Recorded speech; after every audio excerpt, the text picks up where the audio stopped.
Right then, hello. Today we're talking about time. I am Riggenstein, and the game is Pathologic 2.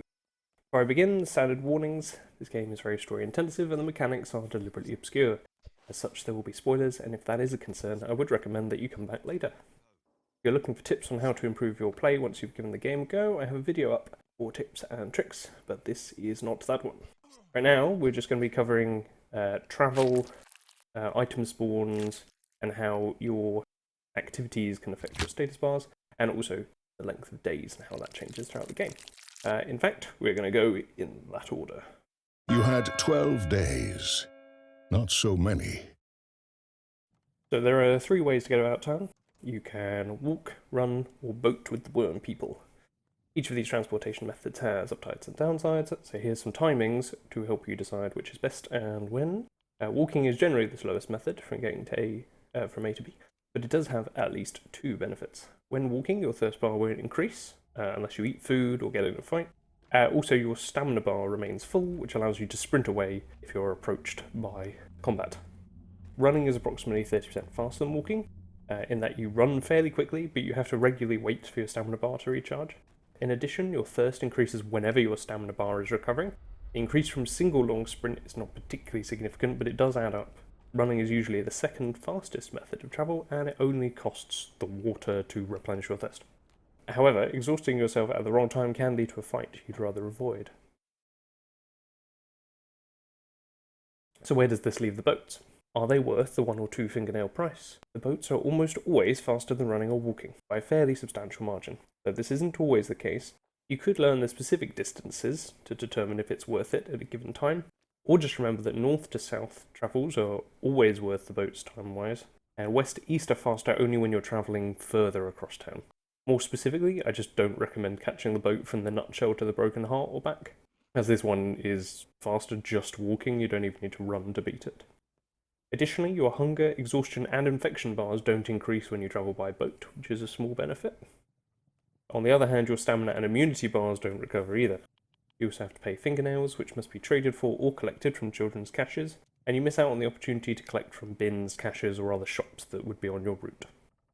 So in general, I would happily run and use boats for long distances. The time gained is substantial, though it must be noted that walking is not so much slower as not to be worth considering if you are struggling with thirst or nails. The squeal of the gears can't halt the machine. As time goes on, bins refill, shops change their stock, children play with caches of knives, and outdoor furniture continues to fill with freebies. But when do these happen? All at the same time? Not at all. In fact, there are 2 times in which these various inventories reset or change, at midnight and at 7:30 in the morning.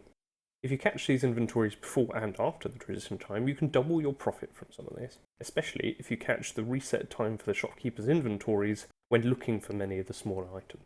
Bins refill at midnight, which is the least noticeable inventory change given most bins remain empty if checked. Shop inventories also reset at midnight, which is beneficial as I just mentioned. At 7:30, herbs grow spontaneously from the ground, and the children run around topping up the caches for us. I think this time is particularly useful when herb hunting, personally. If you collect all herbs for an area just before 7:30, you can easily double your herby gains without needing to move to another region. This time in the morning is also still early enough for the herbs to be visible by their glowing particles. It's also worth noting that the townspeople despawn at midnight to be replaced by thugs, and that they return, never you fear, at 7:30. I'm not sure quite how to summarise this section. I'm exhausted, on my last legs. First up, just in case you are worried by the game sounds leading you on, trading and speaking with any person pauses all time. You need not rush when considering what to purchase in a shop, or whether to give this one greedy child 7 whole walnuts. It is worth knowing approximately how long it takes for your various status bars to replenish when planning for your next few hours of activity. In the game's intended difficulty, the hunger bar fills from empty to full in just under 7 hours, the exhaustion bar in about 17 hours, and immunity to half, which is where it naturally tends to stop increasing, in about 3 hours. The thirst bar never increases unless food is consumed or stamina used, and health only recovers in sleep, though I don't know the rate, it is fairly substantial. When you sleep, your exhaustion recovers, as one would usually expect, in about 4 hours. Notably, your hunger bar fills much slower when sleeping, at about half the rate when awake. Other activities that take time such as running and combat, increase thirst when the stamina bar recovers but have no other impact, on exhaustion for example, though I suppose combat usually has a negative impact on your health. Jumping, when necessary, costs about a sixth to a fifth of the stamina bar in a single hop, and repeated attempts to jump the same barrier will quickly drain stamina and therefore increase your thirst.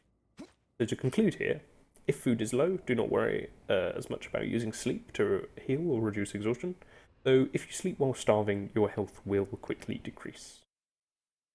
So, there's another bit to the status bars that I realised as I was playing more recently. It doesn't seem intentional, but it's there anyway. If you go to sleep with a full stamina bar, as I did for all the previous checks, then your thirst never increases.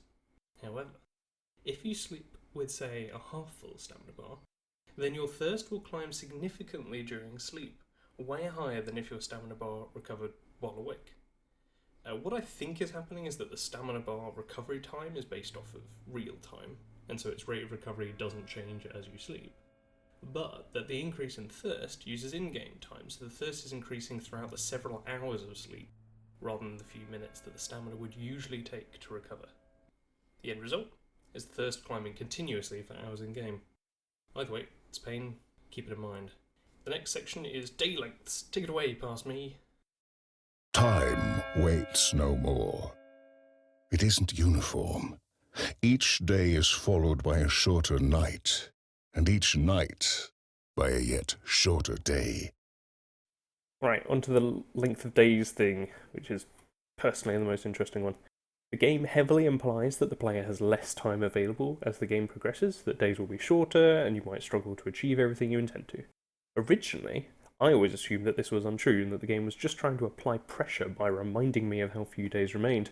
But I checked with experimentation, and each day does last a different amount of time. By measuring how much real time passed between the in-game hours of 1:30 in the morning and 7:30, over multiple days, we can see that each of those 6-hour periods is about 1 minute shorter than the day before. This doesn't seem like much until you realise that day 1's 6-hour period is about 26 minutes long, and by the time you reach day 9, there are only 18 minutes. Before the end of the game has even been reached, the days are already about 30% shorter. What's to take away from this? How should you use this in your game? Only make more efficient use of the early days when looking for food, diagnostics, and clothing repair items, as you probably won't have time to hoard these components later on if you're regularly doing kind of the side quests and things. Right, to conclude, I hope I've given you some useful information about the progression of time in Pathologic 2. I found researching this one particularly interesting, as there was quite a few things I wasn't aware of at all, like how the days shorten and how the herbs respawn at 7:30 and not midnight. If you have any suggestions for things that I've missed, I'd love to hear them, and anyone else here probably would too, so pop them in the comments, and that'd be grand. Catch you all next time.